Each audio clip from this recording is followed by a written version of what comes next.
आज हम उस योद्धा की कहानी लेकर आए जिसने अकेले अपने दम पर मुगलों जैसे शक्तिशाली साम्राज्य को चुनौती दी, बुंदेलखंड की माटी को गुलामी की बेड़ियों से मुक्त कराया और अपने पराक्रम से इतिहास के पन्नों में अमर हो गए। जी हां, हम बात कर रहे हैं बुंदेलखंड के शेर महाराजा छत्रसाल की, एक ऐसे शासक की जिनकी वीरता आज भी बुंदेलखंड की अस्मिता में सांस लेती है। महाराजा छत्रसाल का जन्म 4 मई 1649 को हुआ। वे बुंदेला राजपूत कबीले के थे और ओरछा के राजा रुद्र प्रताप सिंह के वंशज। पर उनकी जिंदगी शुरुआत से ही आसान नहीं थी।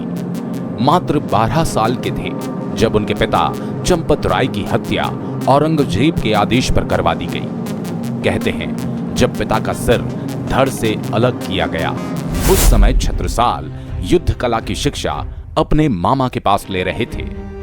लेकिन पिता के बलिदान ने उनके भीतर प्रतिशोध की अग्नि जला दी। उनके पास ना तो कोई विशाल सेना थी, ना कोई खजाना, पर था तो बस एक सपना, मुगलों के खिलाफ स्वतंत्रता का बिगुल बजाने का। छत्रसाल जानते थे अकेले दम पर इतने बड़े साम्राज्य से टकराना आसान नहीं है। तभी उन्होंने महाराष्ट्र की धरती पर जाकर छत्रपति शिवाजी महाराज से मार्गदर्शन लिया। शिवाजी महाराज ने न सिर्फ उन्हें स्वतंत्रता का पाठ पढ़ाया, बल्कि उन्हें प्रेरणा दी। अपनी धरती की रक्षा स्वयं करनी होगी। शिवाजी महाराज ने उन्हें अपने हाथों से एक तलवार भी भेंट की, भवानी तलवार। छत्रसाल लौटे और सिर्फ 5 घुड़सवार और 25 पैदल सैनिकों के साथ मुगलों के खिलाफ बगावत का आगाज कर दिया। सोचिए, इतनी छोटी सेना और सामने विशाल मुगल सेना। लेकिन कहते हैं ना, जहां हौसले बुलंद हो वहां संख्या मायने नहीं रखती। छत्रसाल ने एक के बाद एक कई युद्धों में मुगलों को हराया।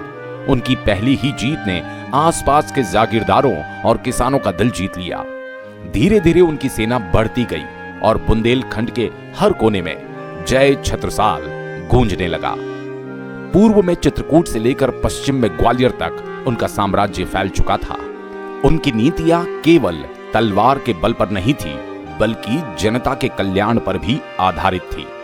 उनकी वीरता और न्यायप्रियता से प्रभावित होकर संत प्राणनाथ ने उन्हें महाराजा की उपाधि दी और वरदान दिया, हीरे हमेशा आपके राज्य में मिलेंगे।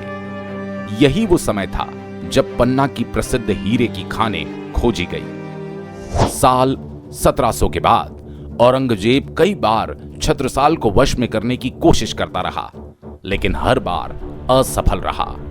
1730 में मुगलों ने पठान योद्धा मोहम्मद खान बंगश को बुंदेलखंड भेजा। तब तक छत्रसाल वृद्ध हो चुके थे, पर उनका साहस अब भी युवा था। उन्होंने पेशवा बाजीराव प्रथम से मदद मांगी। बाजीराव ने बुंदेलखंड आकर बंगश की सेना को परास्त किया। छत्रसाल इतने प्रभावित हुए कि अपनी पुत्री मस्तानी का विवाह बाजीराव से कर दिया और बाजीराव को पुत्रवत सम्मान दिया। इतना ही नहीं, अपने राज्य का 1/3 भाग बाजीराव को सौंप दिया, जो बाद में मराठा शक्ति का उत्तरी भारत में विस्तार का आधार बना। आपने फिल्म बाजीराव मस्तानी में छत्रसाल का नाम जरूर सुना होगा, लेकिन दुर्भाग्य से वहां उन्हें कमजोर शासक के रूप में दिखाया गया। असलियत में इससे कहीं अलग था।